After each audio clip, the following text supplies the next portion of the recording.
Assalamualaikum warahmatullahi wabarakatuh. Selamat pagi anak-anak, semoga kalian semua dalam keadaan sehat dan selalu semangat untuk belajar. Hari ini kita akan mulai pembelajaran pendidikan Pancasila dengan topik yang sangat penting, yaitu menggali ide para pendiri bangsa tentang dasar negara. Pada akhir pembelajaran ini, diharapkan kalian akan mampu yang pertama menjelaskan ide-ide para pendiri bangsa mengenai dasar negara, dan yang kedua, mengidentifikasi nilai-nilai dasar negara yang terkandung di dalam Pancasila, dan yang ketiga, menguraikan proses perumusan Pancasila sebagai dasar negara. Adapun yang keempat, membandingkan cara pandang para pendiri bangsa tentang rumusan dan isi Pancasila. Selanjutnya, yang kelima, memahami pandangan para pendiri bangsa tentang hubungan agama dan negara terkait frase ketuhanan dengan kewajiban menjalankan syariat Islam bagi pemeluk-pemeluknya dalam Piagam Jakarta.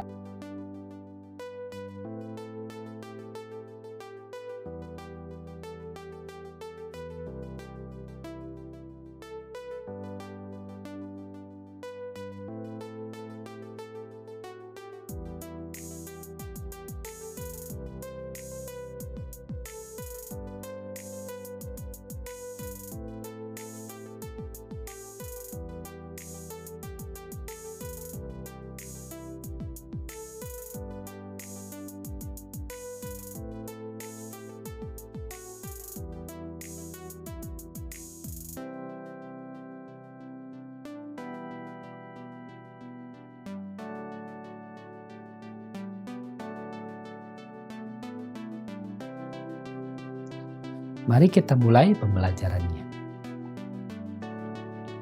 Anak-anak, Indonesia memiliki dasar negara yang kita kenal dengan namanya Pancasila. Sebelum Pancasila ditetapkan sebagai dasar negara, terdapat beberapa ide dari para pendiri bangsa yang perlu kita pelajari. Dimulai dari berdasarkan latar belakang sejarah. Pada masa penjajahan, para tokoh bangsa kita berjuang untuk memerdekakan Indonesia. Mereka menyadari bahwa kemerdekaan tidak cukup hanya dengan membebaskan diri dari penjajah, tetapi juga dengan membangun negara yang kuat dan berdaulat. Salah satu langkah penting dalam membangun negara adalah menentukan dasar negara, yaitu landasan filosofis yang akan menjadi pedoman dalam kehidupan berbangsa dan bernegara. Dasar negara ini akan menjadi fondasi bagi sistem politik, ekonomi, sosial, dan budaya. Para tokoh bangsa menyadari bahwa menentukan dasar negara bukanlah tugas mudah. Mereka harus mencari kesepakatan yang dapat diterima oleh seluruh rakyat Indonesia yang memiliki latar belakang budaya, agama, dan suku yang beragam.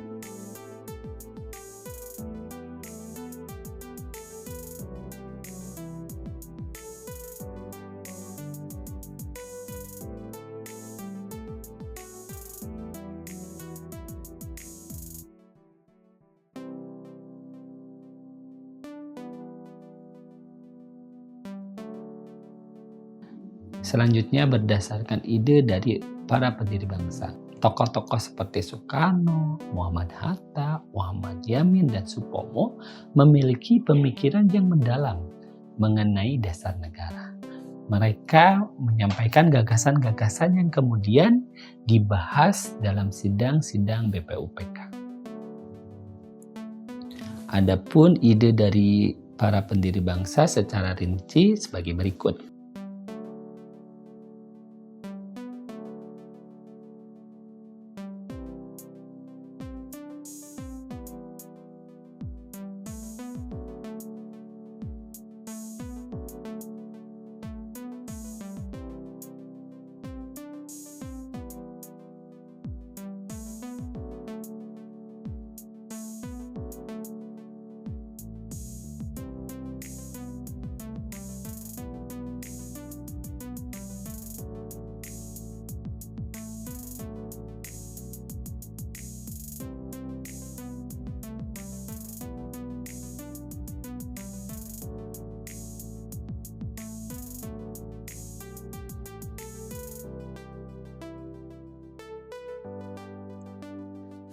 Selanjutnya berdasarkan proses perumusan Pancasila.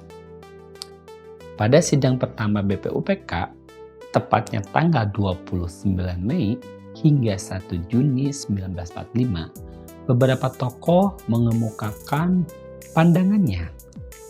Mari kita lihat beberapa gagasan utama dari para pendiri bangsa. Yang pertama, Muhammad Yamin, tepatnya pada tanggal 29 Mei 1945. Muhammad Yamin mengusulkan 5 asas negara yang terdiri dari: pertama, pri kebangsaan; kedua, pri kemanusiaan; ketiga, pri ketuhanan; keempat, pri kerakyatan; dan kelima, kesejahteraan rakyat. Yamin menekankan pentingnya semangat kebangsaan dan persatuan dalam merumuskan dasar negara. Tokoh yang kedua adalah Supomo, tepatnya pada tanggal 31 Mei 1945. Supomo mengusulkan konsep negara integralistik yang menekankan kesatuan dan kekeluargaan dengan 5 prinsip yang meliputi: yang pertama, persatuan; yang kedua, kekeluargaan; yang ketiga, keseimbangan lahir dan batin; yang keempat, musyawarah; dan yang kelima, keadilan sosial. Gagasan Supomo berfokus pada kesatuan dan kebersamaan dalam kehidupan bernegara. Selanjutnya, tokoh yang ketiga adalah Soekarno, tepatnya pada tanggal 1 Juni 1945. Pada tanggal 1 Juni 1945, Soekarno menyampaikan pidato yang kemudian dikenal sebagai lahirnya Pancasila. Dalam pidato tersebut, Soekarno mengusulkan 5 prinsip yang kemudian diterima sebagai dasar negara kita, yaitu Pancasila. Adapun versi Pancasila menurut Soekarno adalah: yang pertama, kebangsaan Indonesia; yang kedua, internasionalisme atau pri kemanusiaan; yang ketiga, mufakat atau demokrasi; yang keempat, kesejahteraan sosial; dan yang kelima, ketuhanan yang berbudaya. Gagasan Soekarno menekankan pentingnya kebangsaan, kemanusiaan, demokrasi, kesejahteraan sosial, dan kepercayaan kepada Tuhan.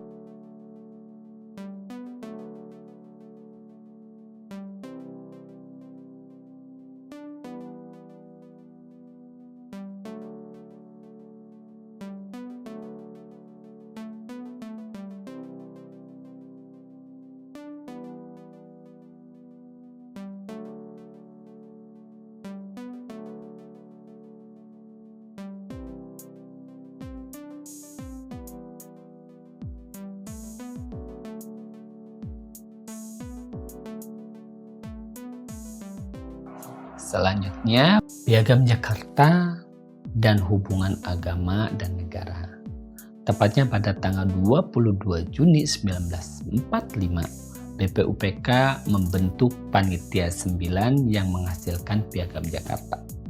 Dalam Piagam Jakarta terdapat frase ketuhanan dengan kewajiban menjalankan syariat Islam bagi pemeluk-pemeluknya. Frase ini menunjukkan adanya upaya untuk mengakomodasi aspirasi umat Islam dalam dasar negara. Namun, demi menjaga persatuan dan kesatuan bangsa yang beragam, frase ini kemudian diubah menjadi ketuhanan yang Maha Esa.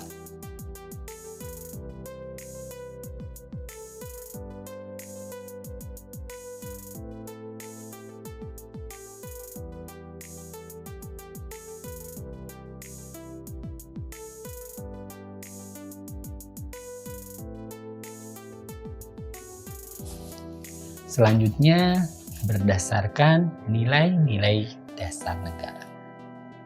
Setiap sila dalam Pancasila mengandung nilai-nilai yang sangat penting Misalnya, sila yang pertama, menekankan pentingnya kepercayaan dan ketakwaan kepada Tuhan Yang Maha Esa. Sila yang kedua, mengajarkan kita untuk bersikap adil dan beradab kepada sesama manusia. Begitu juga dengan sila-sila lainnya yang menjadi pedoman dalam kehidupan berbangsa dan bernegara.